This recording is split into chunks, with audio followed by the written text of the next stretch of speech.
Imagina esta escena. Uganda, 1975. Una sala de recepciones. Un hombre de casi 2 metros de altura y 120 kilos de puro músculo ríe a carcajadas. Baila una danza tradicional con una gracia inesperada. Su uniforme, un mosaico de medallas absurdas y auto-otorgadas, centellean bajo los focos. Le encanta que lo fotografíen. Le encanta que lo amen. Es carismático, elocuente, un gigante de sonrisa fácil, pero ahora cierra los ojos y escucha más allá de la risa.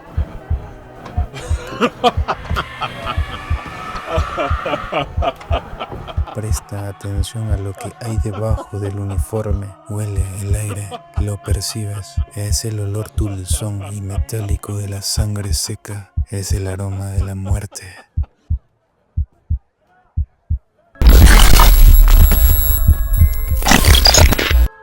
Esto no va a ser un documental más sobre un dictador. Esto es una autopsia de la maldad pura.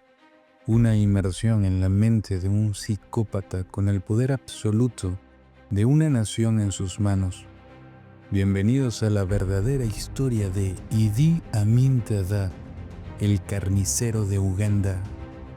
El hombre que convirtió a un país en su propio patio de torturas privado.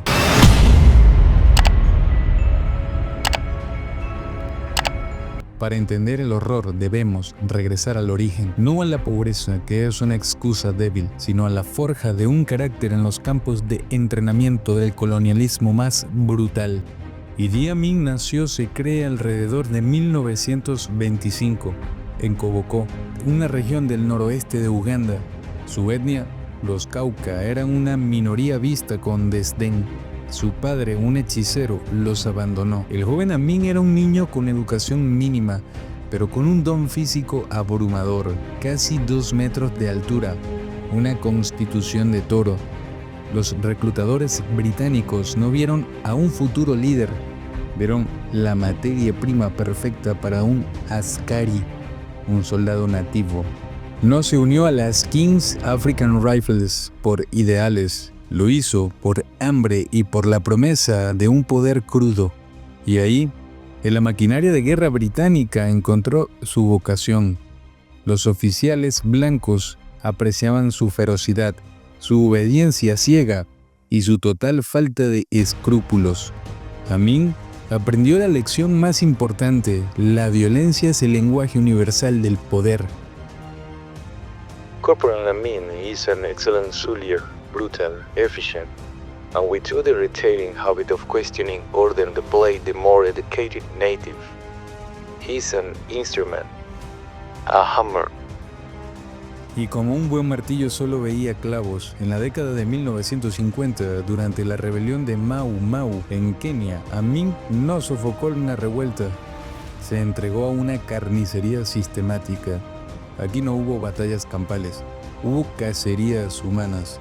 Se le acusó de torturar prisioneros con hierros al rojo vivo, de mutilar cadáveres como trofeos, de convertir la contrainsurgencia en un festival de sadismo. Un informe secreto del gobierno colonial desclasificado décadas después menciona un incidente en el que Amin y su pelotón capturaron a un grupo de sospechosos Mau Mau y no los ejecutaron, sino que los desnudaron, los ataron y los arrojaron a un río infestado de cocodrilos. Amin, según testimonios de un soldado, se rió mientras observaba el festín de los reptiles. Este no era un soldado siguiendo órdenes, era un asesino disfrutando de su trabajo. Su ascenso fue imparable: sargento, teniente, coronel. Cada rango era un permiso para ser más cruel. Y su alianza con el primer ministro Milton Obote fue una unión de conveniencia criminal. Juntos orquestaron un lucrativo negocio de contrabando de marfil y oro desde el Congo. Cuando el parlamento ugandés osó investigar a Amin por el robo de $350,000, los hombres de Amin arrestaron a los ministros inquisitivos. El mensaje era claro: la ley era él.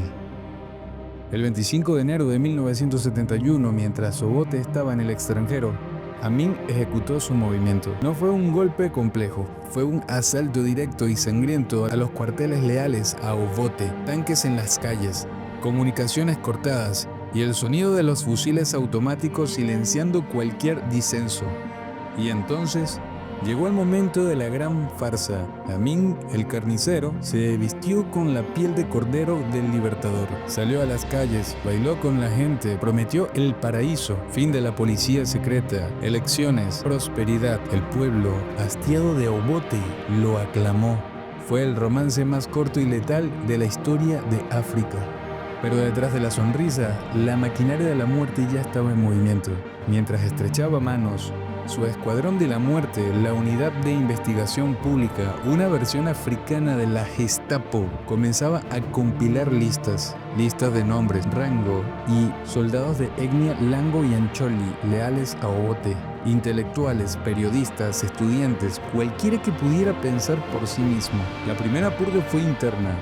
Una lobotomía del ejército. En los cuarteles de Maquidien y en los barracones de Mbarara, los soldados Langos y Ancholi fueron despertados en la noche. Se les dijo que había una emergencia, que formaran, y entonces los hombres de Amin, sus antiguos compañeros, abrieron fuegos con ametralladoras. No fueron ejecutados. Eso fue una masacre industrial. Se estima que entre 5.000 a 10.000 soldados fueron aniquilados en unas pocas semanas. Sus cuerpos fueron arrojados al río Nilo y en Porogoma, o apilados en fosas comunes tan grandes que la tierra se hundía bajo el peso de la descomposición.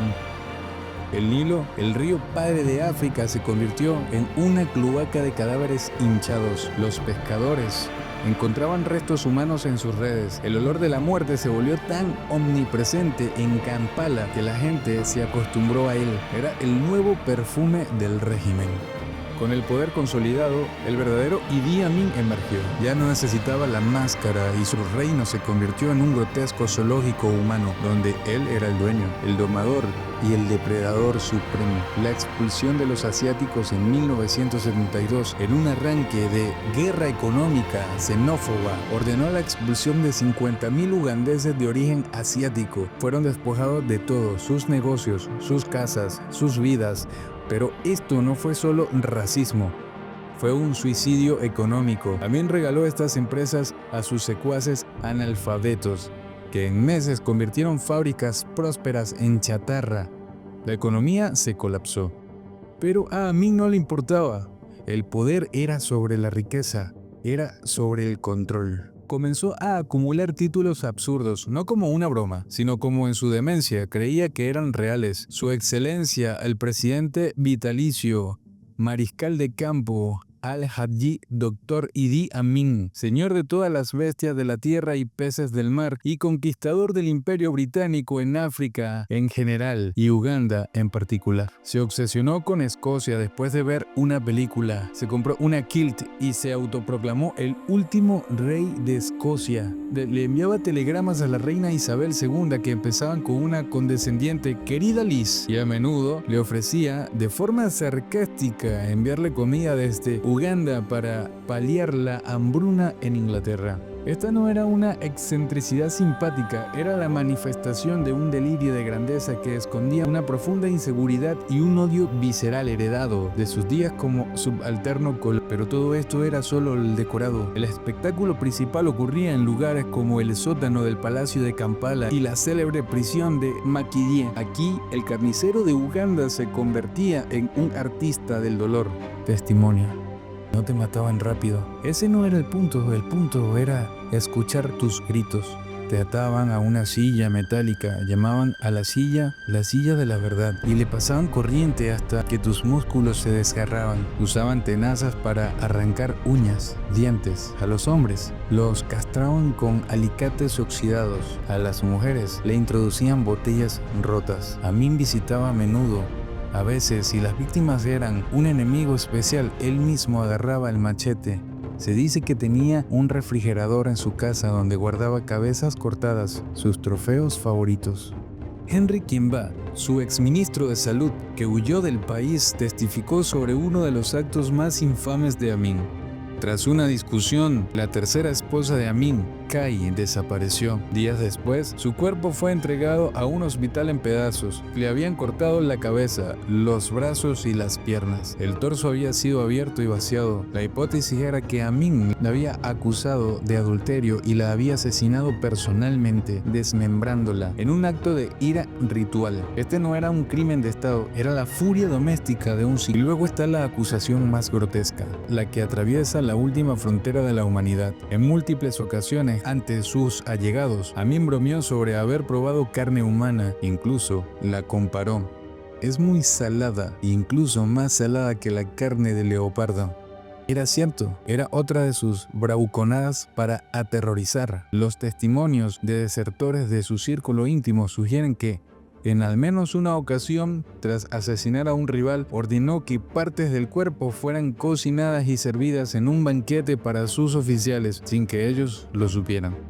El canibalismo no era por hambre, era el acto supremo de dominación. Convertir a tu enemigo en tu propia sustancia, en excrementos, era la deshumanización final. En 1976 el circo de Amin llegó a la escena mundial. Un grupo de terroristas palestinos y alemanes secuestró un avión de Air France con 248 personas y lo desvió del aeropuerto de Entebbe en Uganda. Amin no fue un rehén de la situación, fue un cómplice activo. Recibió a los terroristas como héroes, les proporcionó guardias armados y suministros, separó a los rehenes israelíes y judíos del resto, un acto que resonaba siniestramente con las elecciones de los campos de la muerte nazi. Durante una semana el mundo contuvo la respiración, pero Israel no iba a negociar. En una operación audaz y perfectamente ejecutada, comandos israelíes volaron más de 4.000 kilómetros y asaltaron el aeropuerto. Mataron a los terroristas, neutralizaron a los soldados ugandeses y rescataron a la mayoría de los rehenes. Amin, que se creía invencible, fue humillado en su propia casa. Su respuesta fue tan cobarde como predecible. Ordenó la ejecución de Dora Bloch, una rehén anciana de 74 años que había sido trasladada a un hospital por atragantarse. Soldados de Amin la arrestaron en su cama de hospital y la balearon. Su cuerpo fue arrojado a una fosa común, la venganza de un hombre pequeño contra una mujer indefensa. Para 1978 el reino de terror se estaba desmoronando, la economía era un esqueleto, la paranoia de Amin era tan aguda que empezó a purgar a sus propios verdugos. Decidió desviar la atención con una guerra, invadió Tanzania.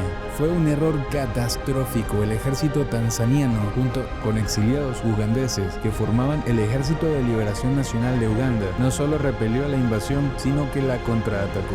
Amin, en su delirio, creía que podía ganar. Engañaba a sus tropas diciendo que tenía poderes mágicos, que las balas no podían tocarlo. Pero la magia no funcionó contra los tanques. Las fuerzas tanzanianas barrieron Uganda. El 11 de abril de 1979, Kampala cayó. El carnicero había huido, escapado primero a Libia y finalmente encontrando un refugio obsceno en Arabia Saudita. Y aquí reside la injusticia final.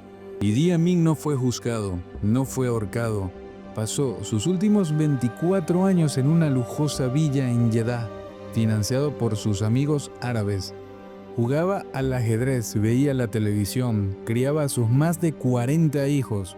Murió en 2003 de un fallo multiorgánico, en una cama de hospital con comodidades que él negó a miles de sus víctimas. El hombre que convirtió el Nilo en un cementerio flotante, el que coleccionaba cabezas y posiblemente probó la carne de sus enemigos, murió en paz. Es un recordatorio amargo de que la justicia cósmica a menudo es una fantasía. ¿Qué queda hoy en día de Idi Amin Dada? No solo las fosas comunes sin marcar o las cicatrices en la memoria de un pueblo. Queda la lección cruda e incómoda de cómo un hombre mediocre, un instrumento del colonialismo, puede ser empoderado por la indiferencia internacional y la cobardía de quienes lo rodean.